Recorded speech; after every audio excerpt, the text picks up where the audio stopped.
Hello everyone, welcome to a class of 11th account. Topic is depreciation. Today we are going to solve question number 9. Problem is solution. This is our WDV method, return down value method. Earlier we had already completed from question number 1 to 8. In that SLM method as well as WDV method both are there, as well as introduction video. So please check this I button over here. And below the description all video links are given, so please go through that video so to better understand this topic depreciation. So without delay, let's start with our question number 9 with WDV method. Question number 9 says that Mahesh Traders Solapur purchase furniture. Over here our assets name is furniture, so we will write furniture in my ledger. Okay. Then it is purchased on 1st April 14. The amount is 20,000. In the same year on 1st October, same year means that means in the year 14 only, we had a purchase our second furniture on 1st of October. After April it is October. Okay. Then additional furniture was purchased for 10,000. So my second furniture is worth rupees 10,000. My first furniture worth rupees 20,000, and both are purchased in the same year. So please remember this thing. Then on 1st October 15, that means in my second year, the furniture purchased on 1st April 14. So he's talking about this furniture number 1 was sold for 15,000. So we have to sold this furniture in the second year of, that is on 1st October 15. The value of selling price is 15,000. And on the same day, that means on 1st October 15 only, the same day a new furniture was purchased for 20,000. That means we are purchasing furniture number 3. So on 1st October, there will be a 2 entry, one for sales and one for purchase of furniture number 3. So you have to remember this thing. Then the firm chart depreciation at 10% per annum on reducing balance method, WDV method, diminishing balance method. 3 of them one and the same. That means the depreciation is always calculated on the balancing figure. Under straight line method, we have to calculate depreciation on original value. That means initial year या first year में जो भी depreciation होता है वो depreciation हम carry forward करते हैं से हर साल में. मगर reducing balance है, WDV है, इसके अंदर आपका depreciation amount हर साल change होता है, decrease होता है. इसको मैंने अच्छी तरह से इंट्रोडक्शन वीडियो में बताया, तो प्लीज़ बच्चों इंट्रोडक्शन वीडियो चेक करें आई बटन में. देन क्वेश्चन है कि prepare furniture account, depreciation account for the year ending 31 March 15, 16 and 17. 3 साल के लिए उन्होंने अकाउंट मांगा है. तो पहले डेट क्लियर करते हैं with the help of our line. तो लाइन ड्रॉ करें, डेट डाल दे. ओपनिंग 1st April 14 और फर्स्ट ईयर का क्लोजिंग होगा 31 मार्च 15 को. तो सबसे पहले 1st April 14 को हमने क्या किया था, परचेज किया था फर्नीचर नंबर 1 को परचेज किया, तो परचेज 1 डाल देते हैं. उसी साल सेम ईयर 1st October, अप्रैल के बाद थोड़ा आगे जाएंगे अक्टूबर, यहाँ कहीं आएगा. क्या किया आपने, यहाँ पे भी परचेज किया, मगर एसेट नंबर 2, एसेट नंबर 1 और 2 दोनों ही ईयर एंड तक जा रहे हैं. 1 अप्रैल से काउंट करेंगे महीना, इसका यूज काउंट करेंगे तो it will be 12 month. But asset number 2 we have to start from 1st October. That means we are using only for 6 months. तो मंथ क्यों बता रहा हूँ आपको, क्योंकि ईयर एंड में हर साल ईयर एंड में आपको डेप्रीसिएशन कैलकुलेट करना है. तो एसेट नंबर 1 पे आप 12 महीने का डेप्रीशिएशन निकालेंगे और एसेट नंबर 2 पे आप 6 महीने का डेप्रीशिएशन निकालेंगे. डेप्रीशिएशन निकालने के बाद यानी डिडक्शन देने के बाद there will be a balance, and this balance will be carry forward in my next year, and next year will start from 1st April 15. So again we have to draw the second line, and the opening date is 1st April 15 and 31st March 16 is my closing date. So first thing we have to do that we have to write the balance of 1 and 2 over here. यानी 1st April को opening balance होगा 1 और 2 का. Second year में बच्चों October 15 यहाँ date आएगी आपकी. यहाँ पे 2 चीज़ें हुई हैं October 15 को, एक तो सेल्स भी हुआ है और एक परचेज भी हुआ है. पहले सेल्स की बात करते हैं. सेल्स उन्होंने कहा था कि 1st April 14 वाला सोल्ड करना है. 1st April 14 में यहाँ क्लियर न समझ में आ रहा है, एसेट नंबर 1 है, तो हम एसेट नंबर 1 को सोल्ड करेंगे. अब सोल्ड कर रहे हैं अक्टूबर को, यानी आप अप्रैल से इसको काउंट करके अक्टूबर में जाके सोल्ड कर रहे हो. इसका मतलब 6 महीना यूज़ करके बेच रहे हो ना, तो 6 महीने का आपको डेप्रीशिएशन निकालना, उसको जहन में रखना. After calculating depreciation we will find the value कि भाई प्रॉफिट हो रहा है कि लॉस हो रहा है, सेलिंग प्राइस से चेक करेंगे, वो वर्किंग नोट में देखेंगे। और अक्टूबर को सेम डे में और एक फर्नीचर आया 20,000 का, यानी फर्नीचर नंबर 1 हो गया, 2 हो गया, तो इसको नाम देंगे 3 नाम देंगे। और इसका इस्तेमाल वापस से कितना महीना होने वाला है, क्योंकि अब इसका स्टार्टिंग पॉइंट अक्टूबर है, तो अक्टूबर टू मार्च यानी ये भी 6 महीना यूज हुआ। तो एंड में आपको क्या कैलकुलेट करना है, डेप्रीसिएशन। बच्चों डेप्रीशिएशन याद रखना है, 1 पे नहीं आएगा क्योंकि 1 यहाँ सोल्ड हो गया, तो एसेट 2 बच गया और एसेट 3 नया आ गया। तो हमारे पास 2 एसेट है, 2 और 3। 2 का डेप्रीशिएशन 12 महीने का होगा, 3 का डेप्रीशिएशन 6 महीने का होगा। अब हमें 3 साल मांगा है तो 2017 पे चले जाते हैं, नेक्स्ट ईयर स्टार्ट कब होगा, 1 अप्रैल 16 को और एंड होगा 31 मार्च 17 को। सबसे पहले ओपनिंग बैलेंस लिखना है, बैलेंस यानी 1 तो सोल्ड हो गया, तो यानी 2 बच गया और 3 बच गया, तो वो 2 और 3 का बैलेंस आएगा, उसको याद रखना। और फिर इस साल कुछ हुआ ही नहीं थर्ड ईयर में, तो डायरेक्टली आपको एंड में क्या कैलकुलेट करना है, डेप्रीसिएशन। तो बहुत ही सिंपल समय बच्चों, फटाक से इसको कैलकुलेट कर लेते हैं। अभी हमारा मेन वर्किंग नोट पे जाते हैं, फॉर्मेट ड्रॉ करते हैं, date, furniture 1 2 3, total depreciation, this we required in my ledger, the final column total depreciation column, ये इंपॉर्टेंट है हमारे लिए। तो डेट वगैरह डालते हैं। एसेट 1 का डेट है अप्रैल 14, 2 का डेट है 1 अक्टूबर 14 और 3 का डेट है 1 अक्टूबर 15। डेट डाल दिए, ठीक है। अब ईयर वाइज जाना है। फर्स्ट ईयर में 1 और 2 दोनों एसेट आए थे, दोनों एसेट का वैल्यू लिखना है आपने को। कभी आए तो एक 20 का है और एक 10 का है, तो 20 और 10 वैल्यू लिखना। कॉस्ट अप्रैल ही लिखे हैं, मगर इसको याद रखना ये अप्रैल में आया है और ये अक्टूबर में आया है, तो इस पे 12 महीने का डेप्रीशिएशन और इस पे 6 महीने का डेप्रीशिएशन। यहाँ पे लाइन में मैंने आपको समझाया था। तो फर्स्ट ईयर का डेप्रीशिएशन एसेट 1 का 12 महीना है, एसेट 2 का 6 महीना है। रेट ऑफ डेप्रीशिएशन 10% है, तो पहले एसेट का तो हेडेक नहीं, क्योंकि 10% ने 1 0 कम कर दो तो 2000 आया। और डेप्रीशिएशन का डेट याद रखें, लास्ट डेट 31 मार्च 15। मगर एसेट 2 है हमारा, ये एसेट 2 को आपको 10% निकालना है। पहले 10% निकाल लो, कितना है बच्चों, 1000 आया। 1000 जो आया है वो पर एनम यानी साल का है, और आपको 6 महीने का बताना है, तो 1000 का सिंपली आधा कर दो, कितना आया, 500।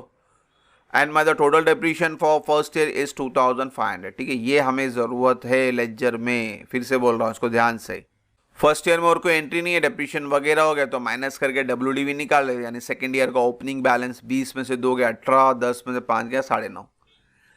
अब सेकेंड ईयर में आ गए हैं, तो सेकेंड ईयर में बैलेंस हमने 1 2 का लिख दिया है, और सेकेंड ईयर में बच्चों एसेट 1 सोल्ड हो रहा है और एसेट 3 आ भी रहा है। तो जो आ रहा है पहले उसको डेट डाल दे, अमाउंट डाल दे, उसका 20,000 है, उसका सेकेंड एसेट का अमाउंट अक्टूबर 15, ठीक है। और एसेट 1 तो सोल्ड हो गया, यानी इसका डेप्रीशिएशन हम यहाँ नहीं निकालेंगे, इसके लिए सेपरेट वर्किंग नोट बनाएंगे अलग से, तो इसको यहाँ इग्नोर करते हैं। 31 मार्च 16 को यहाँ इग्नोर करेंगे, हमारा सेकेंड ईयर है, इसको भी याद रखें। तो सबसे पहले बात करता हूँ एसेट 2 की। एसेट 2 देखो यहाँ से लेके एंड तक है, यानी 12 महीने का डेप्रीशिएशन, अगेन 10%। हम RBM मेथड कर रहे हैं, रिड्यूसिंग बैलेंस मेथड, यानी बैलेंस के ऊपर डेप्रीशिएशन। यही फर्क है बच्चों WDV SLM में। अगर हम SLM कर रहे होते हैं तो आपको हर साल 10,000 पे ही डेप्रीशिएशन निकालना होता, यहाँ होता तो हर साल 20,000 पे ही डेप्रीशिएशन निकालना होता। WDV में यही फर्क है, आपको बैलेंस के ऊपर डेप्रीशिएशन निकालना है। तो 9,500 का 10% 1 0 कम कर दो, 950 आया। फिर 20,000 का भी 10% निकालना है, तो आता है 2,000, मगर 2,000 साल का है, क्योंकि ये आपका 6 महीना यूज हुआ है, तो 2,000 का आधा कर दो, कितना आया, 1000 आया। And my total depreciation come to 1950। तो इस तरह से डेप्रीशिएशन हमने निकाला। अब WDV निकालो, ये तो कॉलम नहीं लोगे, तो एसेट 2 का WDV माइनस करो और 20 और 1 माइनस का 19, तो आपका थर्ड ईयर का ओपनिंग बैलेंस यानी 1 अप्रैल 16 का 2 और 3 का ओपनिंग बैलेंस आ गया। तो 2 और 3 हमने थर्ड ईयर भी पूरा साल यूज किया, 12 महीना डेप्रीशिएशन निकालना, डेप्रीशिएशन क्लोजिंग बैलेंस पे, यानी अब डेप्रीशिएशन 8550 पे और 19,000 पे आएगा, और ये पूरा साल यूज हो रहा, तो हेडेक नहीं आपको आधा वगैरह करने का, तो डायरेक्टली एक 1 0 कम करो। इसका 855 नजर आ रहा है और इसका 1900। तो depreciation date 31 March 17, 855 1900 and your total depreciation comes to 2755। तो इसका भी डेप्रीशिएशन हो गया, तो माइनस करके WDV निकाल, इसकी ज़रूरत नहीं है, मगर फिर भी वर्किंग नोट है तो हम ड्रॉ कर रहे हैं इसको। तो हमारा मेन वर्किंग नोट तो ये हो गया। अब दूसरा वर्किंग नोट ड्रॉ करना है एसेट 1 के लिए, प्रॉफिट है कि लॉस है वो ढूंढना है हमें। सो सेल ऑफ प्रॉफिट और लॉस ऑफ एसेट नंबर 1 का आपका वैल्यू देखना है। शुरू करेंगे जब ओपनिंग वैल्यू से, यानी सेकेंड ईयर में बेचा था तो सेकेंड ईयर में ओपनिंग वैल्यू 1 अप्रैल 15 को कितनी आई थी, 18,000, तो वो लिखा है हमने। 18,000 यहाँ वैल्यू है, मगर आपने बेचा अक्टूबर में, यानी 6 महीना यूज़ करके बेचा है, तो 6 महीने का आपको सबसे पहले डिप्रीशिएशन निकालना पड़ेगा। तो 18,000 पे आएगा, क्योंकि हम WDV मेथड कर रहे हैं, बैलेंस के ऊपर निकालना है और ये बैलेंस है 18,000। तो 18,000 का 10% 1800 आया, और सिंपल है, मगर 1800 साल का है, आपने यूज़ किया सिर्फ 6 महीना, तो 1800 का आधा कर दो, इट कम्स टू 900। अब इसको माइनस भी कर लेते हैं तो आपका आंसर आता है 17,100। 17,100 अक्टूबर 15 की वैल्यू है। अब इसकी असल कीमत आ गई 17,100। इसी दिन आप इसको बेच रहे हो, सेलिंग प्राइस बताया था 15,000, तो सेलिंग प्राइस भी लिखते हैं, माइनस करते हैं हम लोग। अब यहाँ से आपको लॉजिक लगाना है, कॉस्ट है 17,100 रुपया और सेलिंग प्राइस है 15,000, यानी सेलिंग प्राइस कम है, तो डिफरेंस आपका लॉस होगा बच्चों। 2,100 का क्या हो गया आपका लॉस। यहाँ से आपको चेक करना, अगर सेलिंग प्राइस ज़्यादा होता तो ये प्रॉफिट लिखते, सेलिंग प्राइस कम है इसीलिए लॉस लिख रहे हैं।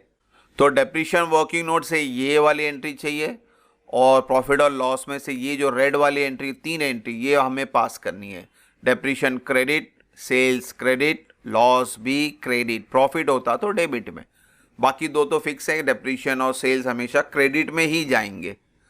तो होप सो आपको वर्किंग नोट समझ में आएगा, कैलकुलेशन आ गया हमारा। अभी इस 2 वर्किंग नोट के बेस पे अब हमारा सम यानी लेजर ड्रॉ करते हैं।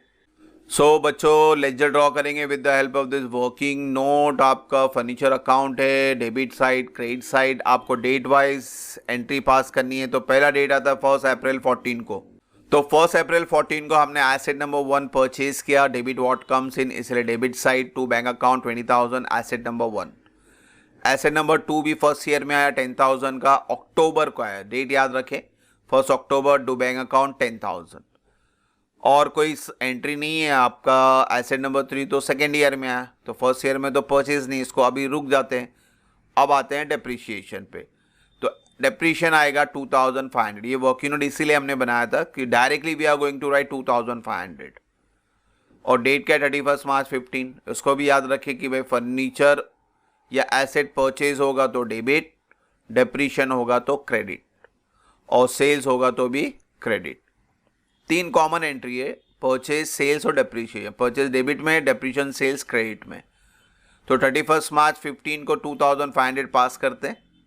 अब फर्स्ट ईयर आपका मुकम्मल हुआ, यानी आप क्लोज करेंगे टोटल 30,000 दोनों साइड, 30 में से 2,500 माइनस किया तो 27,500 is your closing balance of your first year. First year closing, तो सेकेंड ईयर का ओपनिंग बनेगा 1 अप्रैल को। मार्च के बाद क्या आता है अप्रैल, ये कैरिड डाउन है, ये ब्रॉड डाउन है, 27,500 27,500। तो सेकेंड ईयर में हम आ गए अभी। तो सेकेंड ईयर में सबसे पहले आपको डेट चेक करना है, आपका एसेट नंबर 3 आया था अक्टूबर 15 को, तो अक्टूबर 15 को डाल लेते हैं भाई को, to bank account 20,000 asset number 3। ठीक है, परचेज की एंट्री क्या है बच्चों, furniture account debit to bank account, इसलिए फर्नीचर डेबिट, और बैंक को यहाँ पे लिखते हैं because it is a credit. और कुछ है बच्चों नहीं है, तो डायरेक्टली डेप्रीशिएशन 31 मार्च 16, बट मैंने कहा डेट से जाना है, तो अप्रैल अक्टूबर, अक्टूबर में और भी एंट्री हुई थी 2015 में, तो अभी ये एंट्री पास करके फिर हम ये डेप्रीशिएशन पास कर सकते हैं। तो डेट वाइज जाएंगे तो बहुत सिंपल है ना, पहले अप्रैल की एंट्री पास की ओपनिंग बैलेंस, फिर अक्टूबर की एंट्री पास की 20,000 वाली। अब अक्टूबर में परचेज भी था, सेल्स भी था, तो अब सेल्स की एंट्री पास कर लेते, ये 3 एंट्री आएगी सेल्स के अंदर वाली। तो वर्किंग नोट पहला डेप्रीशिएशन आएगा, फिर सेल्स आएगा, फिर लॉस आएगा। डेप्रीशिएशन भी क्रेडिट, सेल्स भी क्रेडिट, अभी बताया मैंने, और लॉस भी क्रेडिट। प्रॉफिट होता तो डेबिट में लिखते, यानी तीनों एंट्री आपको क्रेडिट में पास करनी है अक्टूबर 15 को। तो पहले डेप्रीशिएशन पास कर लेते अक्टूबर 15 को 900 रुपया, फिर सेल्स भी क्रेडिट में, बैंक लिखना है मगर इसके लिए। तो कौन सा एसेट बेचा, एसेट नंबर 1 15,000 का।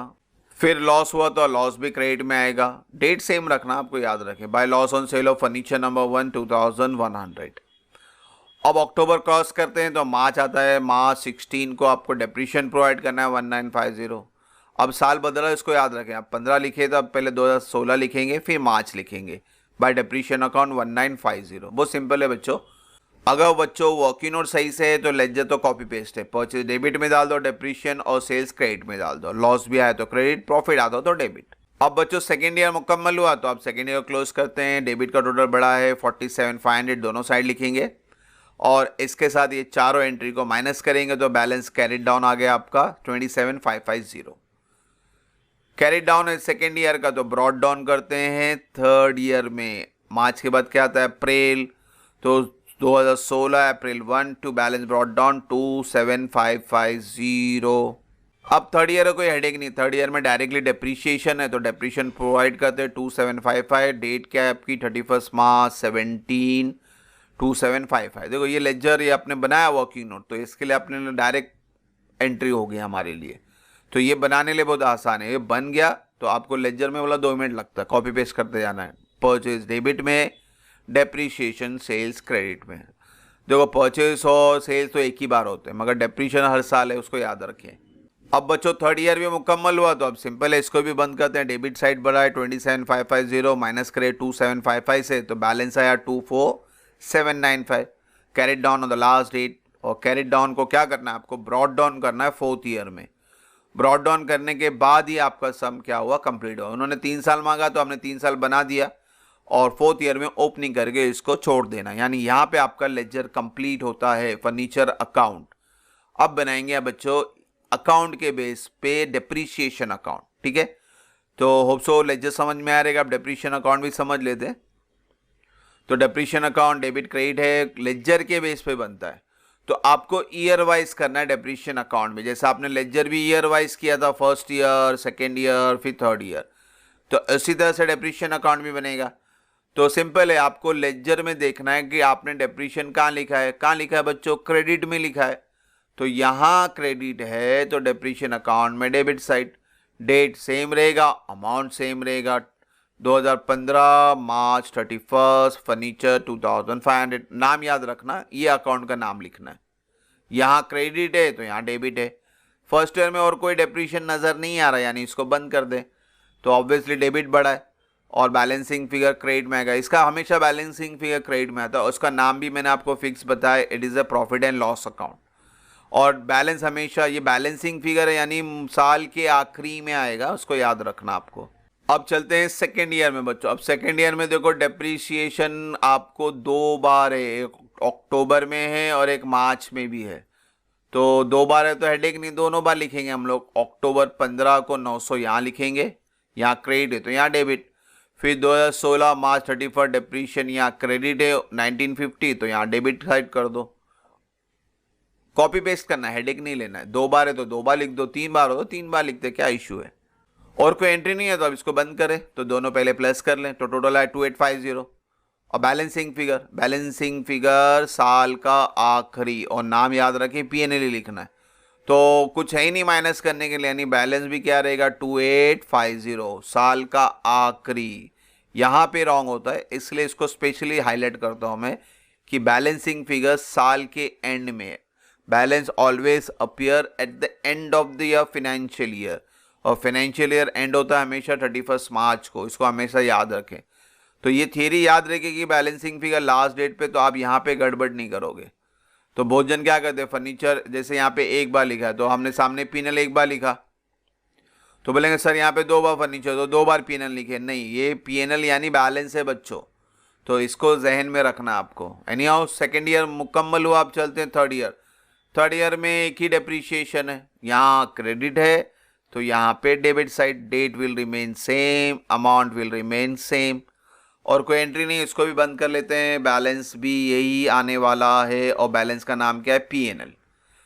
तो इस तरह से हमने लेजर बनाया फर्नीचर का, डेप्रीशिएशन अकाउंट बनाए। होप सो बच्चों यहाँ तक कोई डाउट ना हो। बहुत सिंपल टॉपिक है आपका, प्रैक्टिस करें। 2-4 वीडियो और बनाएंगे, फिर इंशाल्लाह नेक्स्ट टॉपिक से स्टार्ट करेंगे हम, रेक्टिफिकेशन ऑफ एरर से। तो होप सो यहाँ तक कोई डाउट नहीं हो। इंशाल्लाह नेक्स्ट वीडियो में जल्दी मिलते हैं। Thank you for watching the video. God bless you.